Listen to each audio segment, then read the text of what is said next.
Assalamualaikum warahmatullahi wabarakatuh.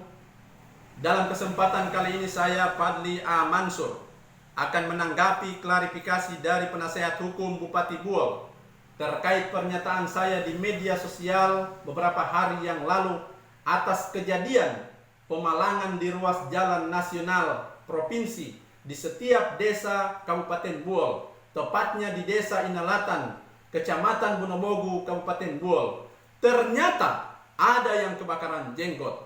Saya akan meluruskan hukumnya, bukan membengkokkan. Dalam pernyataan klarifikasi penasehat hukum Bupati Buol, ada 4 poin yang akan saya tanggapi. Poin yang pertama, bahwa dari penasehat hukum Bupati Buol menyatakan terhadap putusan kasasi yang menyatakan Bupati Buol berhutang, hal tersebut tidak dapat dilakukan eksekusi berdasarkan pasal 50 ayat 2 Undang-Undang Nomor 1 Tahun 2004 tentang pembendaharaan negara yang menyatakan bahwa siapapun dilarang melakukan penyitaan terhadap aset negara. Ini artinya apa? Bahwa putusan kasasi tersebut bersifat non-eksekutibel, tidak dapat dilakukan eksekusi. Saya akan menanggapi pernyataan kuasa hukum Bupati Buol. Poin yang pertama, bahwa putusan kasasi tidak dapat dieksekusi, itu tidak benar. Bahwa atas putusan Mahkamah Agung Republik Indonesia yang amarnya sebagai berikut. Dalam pokok perkara, 1. Mengabulkan gugatan penggugat sebagian. 2. Menyatakan tergugat telah melakukan perbuatan melanggar hukum yang berdampak kerugian terhadap penggugat.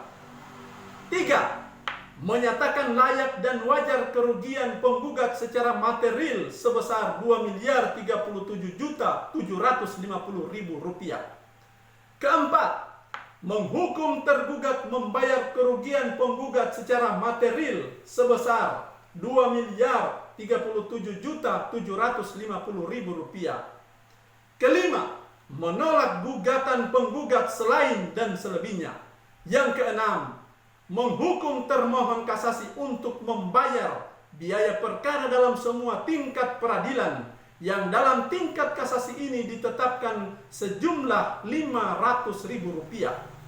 Faktanya, telah dimohonkan eksekusi oleh saya Fadli A. Mansur melalui kuasa hukum yang kemudian ditindaklanjuti dengan penetapan Ketua Pengadilan Negeri Buol tanggal 11 November 2019 yang menyatakan 1. Mengabulkan permohonan pemohon tersebut di atas. 2. Memerintahkan kepada Panitra Pengadilan Negeri Buol dengan disertai oleh 2 orang saksi yang sah menurut hukum untuk menyampaikan penetapan ini kepada termohon eksekusi. Ketiga, menetapkan untuk membebankan pemenuhan isi putusan kepada termohon eksekusi untuk memasukkan pada penganggaran DIPA pada instansi pemerintah daerah Kabupaten Buol dalam APBD tahun anggaran berjalan atau tahun anggaran berikutnya. Hal ini tertuang dalam berita acara eksekusi pada hari Senin tanggal 18 November 2019 pukul 9 WITA ke pemerintah daerah Kabupaten Buol. Faktanya bahwa sampai dengan saat ini Bupati Buol belum melakukan pembayaran atau penyerahan sejumlah uang sebesar Rp2.037.750.000. Hal tersebut tidak dilakukan Bupati Buol sebagaimana termuat pada poin 3 penetapan Ketua Pengadilan Negeri Buol pada tanggal 11 November 2019.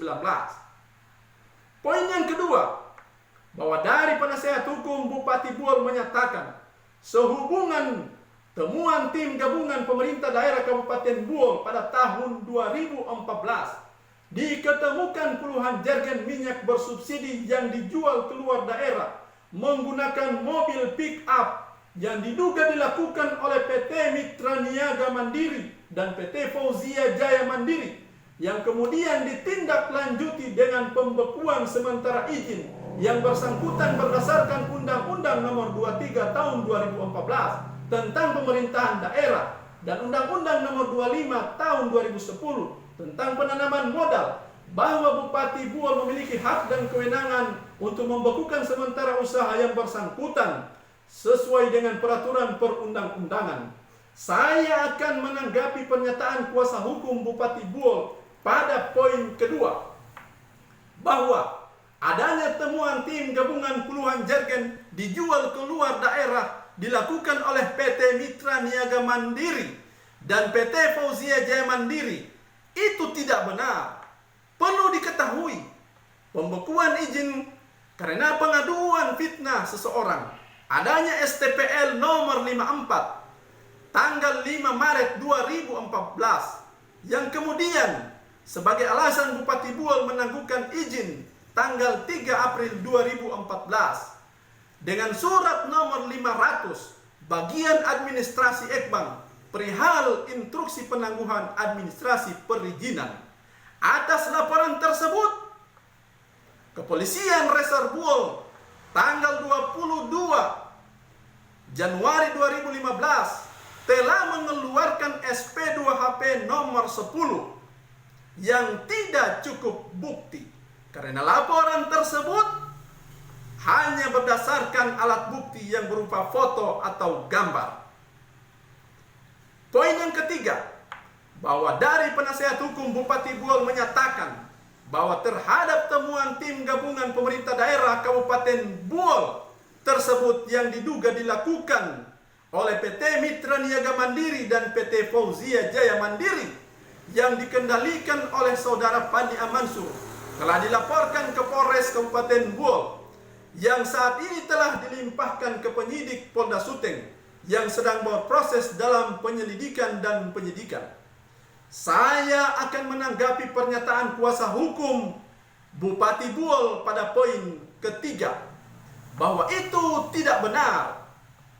Yang pertama, laporan STPL nomor 54 tanggal 5 Maret 2014 yang menjadi dasar Bupati menangguhkan izin dengan surat nomor 500 bagian administrasi Ekbang tanggal 3 April 2014 sudah dikeluarkan Kepolisian Resor Buol tanggal 22 Januari 2015 SP2HP nomor 10 yang tidak cukup bukti karena laporan tersebut hanya berdasarkan alat bukti yang berupa foto atau gambar. Yang kedua, bahwa adanya laporan baru oleh seorang, laporan nomor 254 tanggal 29 Agustus 2015 yang hendak mau dikait-kaitkan oleh Bupati Buol dengan objek gugatan PT Fauzia Jaya Mandiri, surat Bupati Buol nomor 500 bagian administrasi Ekbang tanggal 3 April 2014. Namun sesungguhnya sama sekali tidak ada keterkaitan dengan PT Mitra Niaga Mandiri Buol dan PT Fauzia Jaya Mandiri.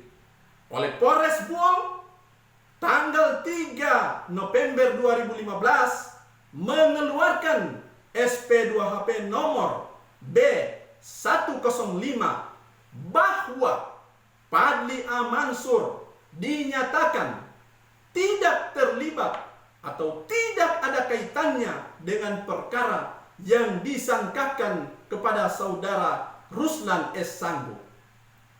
Poin yang keempat, bahwa dari tim penasehat hukum Bupati Buol menyatakan bahwa saat ini pula pemerintah daerah Kabupaten Buol melalui penasehat hukumnya telah melakukan upaya PK terhadap putusan kasasi dimaksud.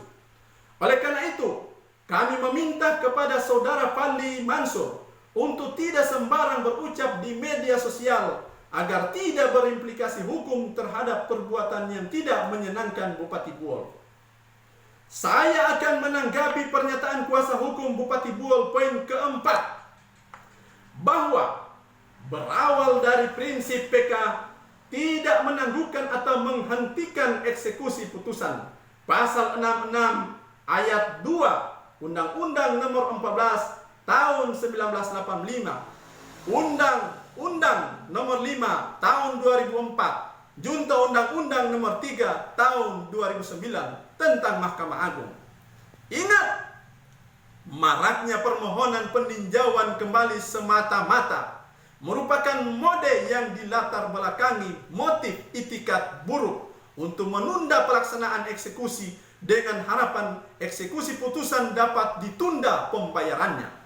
Dan terkait alasan PK Bupati Buol diterima oleh Pengadilan Buol setelah selesai eksekusi pada tanggal 20 November 2019 dan tanpa kuasa hukum, saya telah membuat jawaban kontra memori PK pada tanggal 6 Desember 2019. Tentu menjadi tanda tanya, ada apa? Dan sampai hari ini saya, Padli A. Mansur, belum menerima relas pemanggilan pemeriksaan berkas PK dan juga belum menerima surat tembusan pengiriman berkas PK ke Mahkamah Agung beserta daftar lampiran Bundel A dan Bundel B. Terlebih lagi, surat tembusan dari Mahkamah Agung perihal penerimaan surat serta surat tembusan perihal penerimaan berkas dan nomor register perkara PK tidak ada tembusan dari Mahkamah Agung Republik Indonesia. Sampai saat ini, apakah ini yang dikatakan adanya PK? Ini sebenarnya ada apa? Bahwa terhadap bukti baru novum yang menjadi alasan PK Bupati Buol bukanlah bukti yang menentukan sebagaimana dimaksud dalam pasal 67 huruf B Undang-Undang Nomor 14 Tahun 1985 tentang Undang-Undang tentang Mahkamah Agung sebagaimana telah diubah dengan Undang-Undang Nomor 5 Tahun 2004 dan perubahan kedua dengan Undang-Undang Nomor 3 Tahun 2009. Karena bukti surat novum yang menjadi alasan PK Bupati Buol sama sekali tidak ada menjelaskan atau keterkaitan dengan perkara PT Fauzia Jaya Mandiri dimaksud, dan bukti surat novum tersebut tanggalnya dikeluarkan setelah adanya putusan kasasi Mahkamah Agung Republik Indonesia yang telah berkekuatan hukum tetap.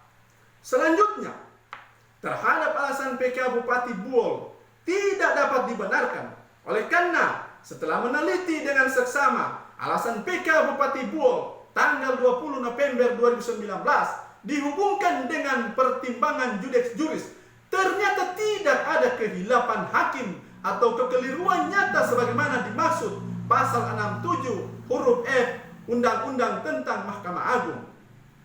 Karena merupakan perbedaan pendapat atas fakta judeks juris dan pemohon PK Bupati Buol.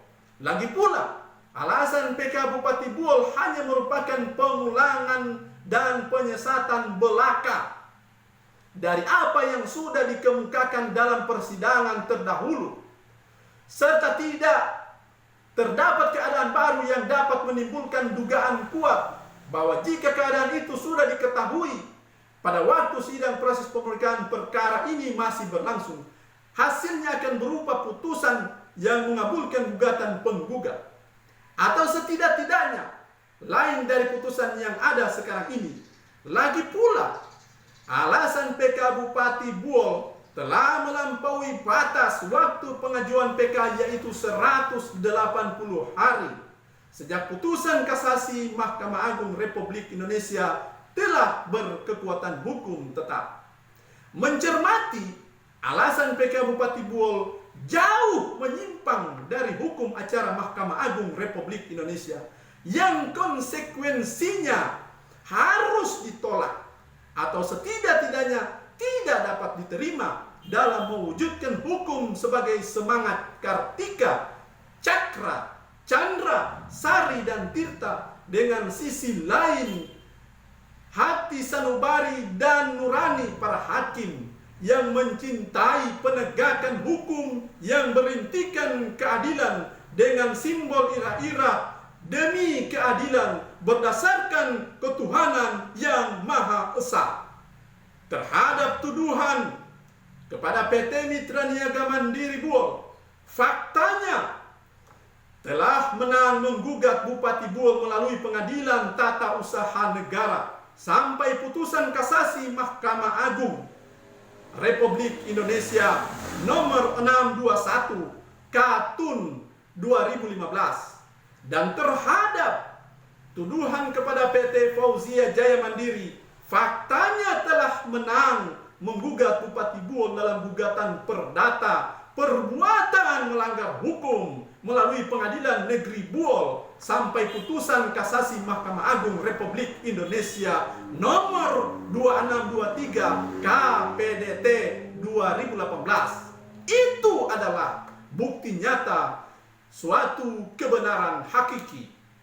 Sebagai penutup, saya meminta kepada kuasa hukum Bupati Buol, jangan asal klarifikasi yang akan berimplikasi hukum menyampaikan berita bohong di media sosial.